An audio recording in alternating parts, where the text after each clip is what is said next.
What's up guys? Welcome back to the show. This is your host, Sir Eros. Alam ko, naghahanap na naman kayo ng home remedy pagdating sa inyong clogged ear. So, wag na kayo mag-alala, nandito na tayo. Tutulungan natin kayo para ma-solve ang inyong problema. So, dito sa ating channel is, kung makapansin nyo, ating mga old videos is more on awareness about the ears. Pero, tingin ko kasi hindi yun makakasolve ng problema ng ating mga viewers.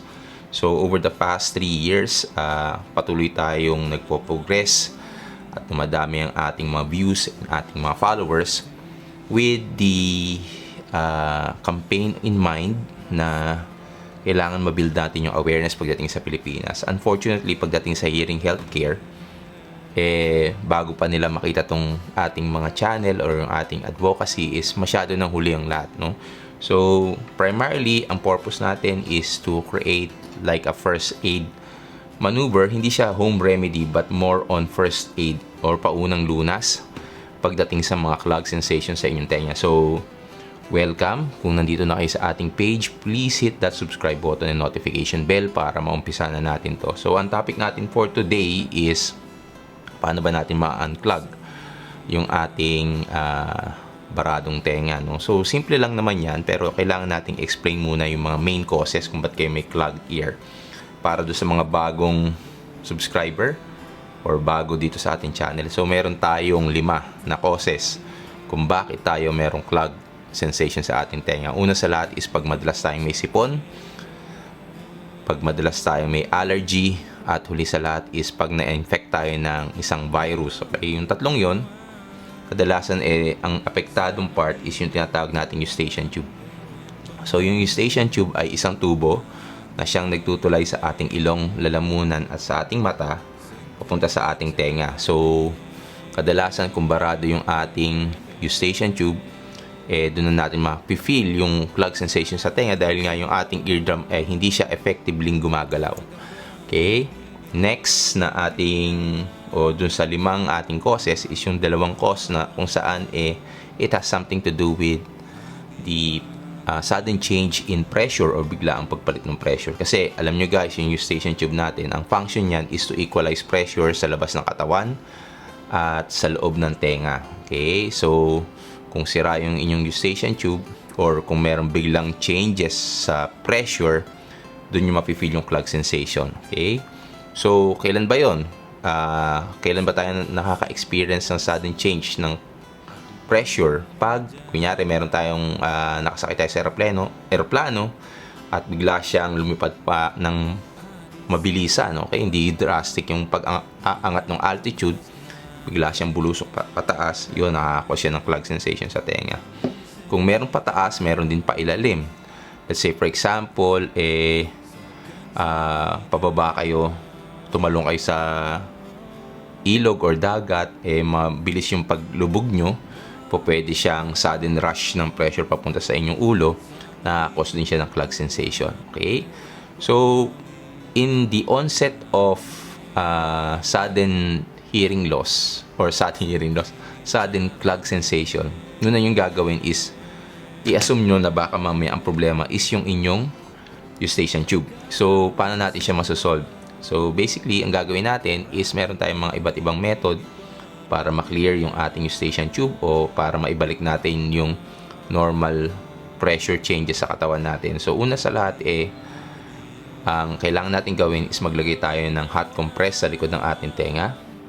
Okay? Yung hot compress na yon para mapalambot yung mga mucus o yung mga fluid sa loob ng ating tenga at para mabilis natin siyang ma-excrete naturally or ma-alis naturally sa pamamagitan ng paglunok, pagnguya at syempre paghikab. Okay? Kasi normal na bumubuka yung ating tinatawag na eustachian tube. Pangalawang method is yung pag-inom ng gamot sa sipon. Kasi yung gamot sa sipon, naturally, kung ma-dedeclog yung ating ilong, kung matatanggal yung ating sipon, magiging normal yung pressure changes sa ating middle ear. Okay? Lastly, is syempre, meron tayong mga breathing technique at swallowing technique na po pwede natin gawin. So, yung breathing technique na po pwede natin gawin is tinatawag nating Valsalva maneuver na kung saan ipopwersahin natin yung hangin sa ating baga papunta sa ating tenga. Paano natin gagawin yun? Okay? Simple lang naman, mag-exhale muna kayo, mag-i-inhale muna kayo ng malalim. And upon exhalation, kailangan nyo na nakasarado yung bibig, ilong at mata. Pumikit na lang din kayo, no? Para yung maramdaman nyo yung intense na pressure. Pero dapat pag-exhale nyo, dahan-dahan. So, paano nyo gagawin yon? So, again, inhale. Close your nose, eyes, and mouth. Then, exhale. In the onset of exhalation, dapat mararamdaman yung eardrum nyo na magpa-pop out. So, kung ito yung eardrum, magpa-pop out. Okay? At syempre, kung makiklear yung barado sa inyong nasal cavity or sa inyong sinuses, dapat magiging normal uli ang paggalaw ng inyong eardrum. Okay? So, mawawala yung clog sensation.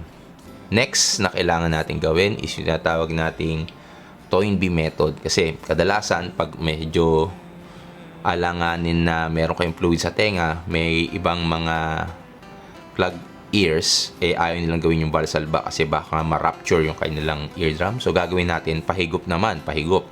Paano natin gagawin yun? Toynbee maneuver naman natin gagawin. So, instead na pabuga, palunok naman. So, sasarado natin yung mga sinuses, bibig, ilong, tsaka mata, at lulunok tayo. So, ganito gagawin natin. Close, exhale, then inhale, then lunok. Ayun. So, mararamdaman nyo rin, magpapapaloob yung inyong tenga. Okay? So, ngunguya-nguya lang kayo kung minsan kasi nai-stuck dun yung ating eardrum para bumalik siya sa normal. So, kung mapapansin nyo, ginagalaw ko yung jaw ko para gumalaw yung mga muscles ng ating middle ear space. Okay? Again, that's all for today. And hopefully, mapatulungan kayo ng ating mga exercises na yun. Kung hindi pa kayo nakakapag-subscribe, balato nyo na lang sa akin yung subscribe button nyo and likes dito sa ating video para naman yung view time nyo ay hindi rin masayang dahil tulad nga ng mga binabanggit natin ng mga nakarang episode, dinodonate din natin kung ano man yung namamonetize natin dito for the sake of awareness tungkol sa ating hearing. Kasi alam nyo guys, pag nawala ang inyong hearing, mahirap makipag-communicate sa ibang tao. Maraming family ang nagkakaroon ng miscommunication dahil nga may problema sa pandinig ang isang member ng kanilang family. Okay? So, yun yung tinatry nating solvein at hopefully tulungan nyo akong mapalaganap yung ating campaign. Now, some announcements. Okay? Recently, kasi ngayon lang tayo uli naging active sa social media na kung saan ang dami na palang nagbago tulad ng mga campaigns or yung mga posting sa pages, Facebook page, sa YouTube.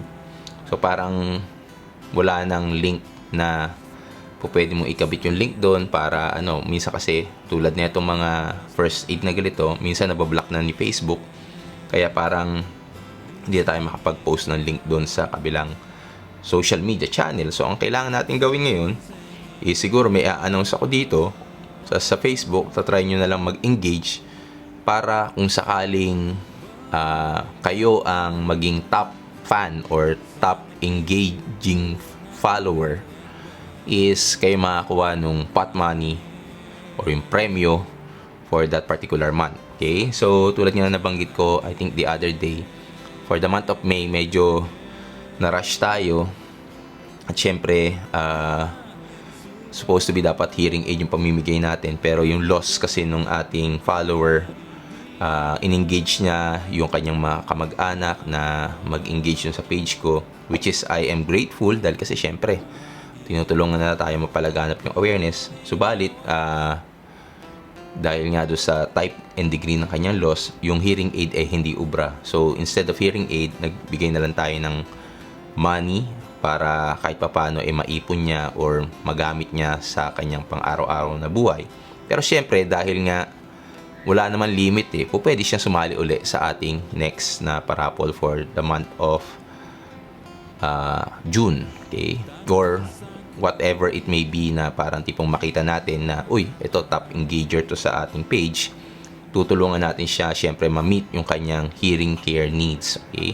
Syempre, meron din naman tayong pangarap. Hindi naman lahat po pwede nating bigyan ng hearing aid lang. Syempre, ako, gusto ko kahit papano, kung magkaroon tayo ng opportunity makapagbigay ng cochlear implant, why not? Kasi yun naman talaga ang ating specialization, which is hearing implants. Okay? So ngayon lang tayo nagma-market para try nating kumuha ng funds from one institution to another. Okay? So yun, kaya guys, please do subscribe in this channel and see you in our next video. Until then, see you soon. Bye.